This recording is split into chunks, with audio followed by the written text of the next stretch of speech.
So, nandito kami ngayon sa Maris Kitchen, located dito sa JJ Linaw Road, Alaule, Pilar, Bataan. So, background lang ng content about sa place. Feb 14, 2016 siya in-establish, and yung isa sa bestseller nila is yung sisig, pinapaitan, tsaka sinigang na bulalo. What's up? So, andito kami ngayon sa Mares Kitchen sa Barangay Alauli, Pilar, Bataan. So ito try namin ngayon yung sisig nila. And ayun. So absent yung isa naming kasama, si Ellie. And kasama natin ngayon si AJ. Hi.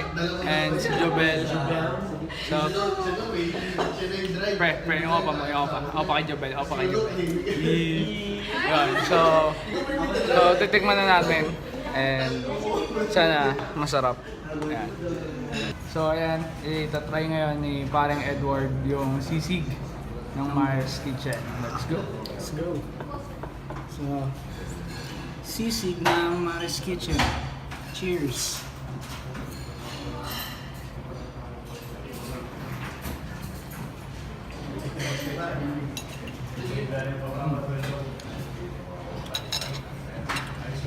So, masasabi ko sa sisig, hindi siya dry, hindi rin siya ganun kamoist.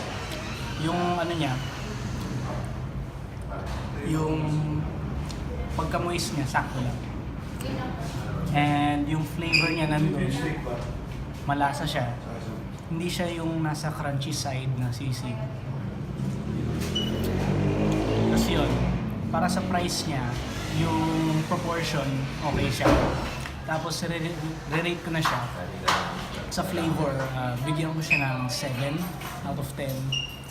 Presentation para sa akin, 6 out of 10. And price point, 8 out of 10. All in all, okay siya. Pasok.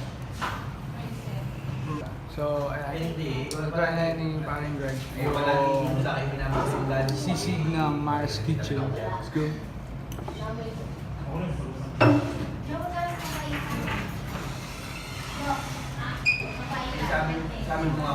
Malasa siya, tapos maasim-asim na hindi siya crunchy dahil wala naman siyang gaanong balat na nakasama dito, pero masarap siya. Kumbaga, good siya kainin ng may kasamang kanin talaga. Yun nga, nangingibabaw yung asim. Para sa akin naman, masarap siya talaga. Out of 10 yung lasa niya is siguro nasa 8. Pero yung crunch talaga bilang sa sisig, wala naman siyang balat na kasama, so pasok na rin siya sa out of 10, siguro 8 din. Yan. Yung presyo niya, sok naman, dahil yun nga, yung dami niya, sakto din dun sa bayad, pinambayad. And para sa akin, pwede na siya para sa 2 tao. Pero kapag ikaw, kung sisig lover ka, siguro yung isang buong ganito, sakto na para sa'yo. Tulad ko, mataba.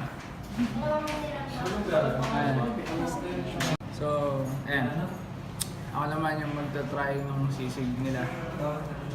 Let's do this.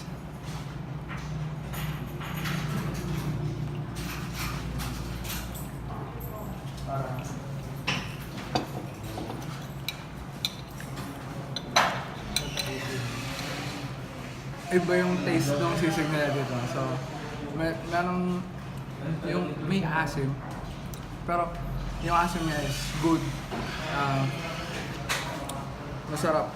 And yung sa appearance, kakaiba siya sa mga sisig na natikman ko. So, maganda. So, sa appearance, siguro, sabi ko, sa 8 out of 10. And yung sunod naman is taste. So, yun nga, sabi ko, may asim. So, maybe may secret sila nilagay dito. Yun yung secret ng sisig nila. And okay naman. So, sa taste niya, andun pa din yung meatiness.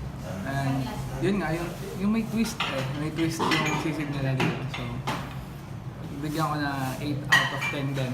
Yung sa price, Okay naman yung price niya, though medyo mataas. So, sa price, masasabi ko 7 out of 10. Kasi medyo content yung serving. Ayun, yun lang. Ayun.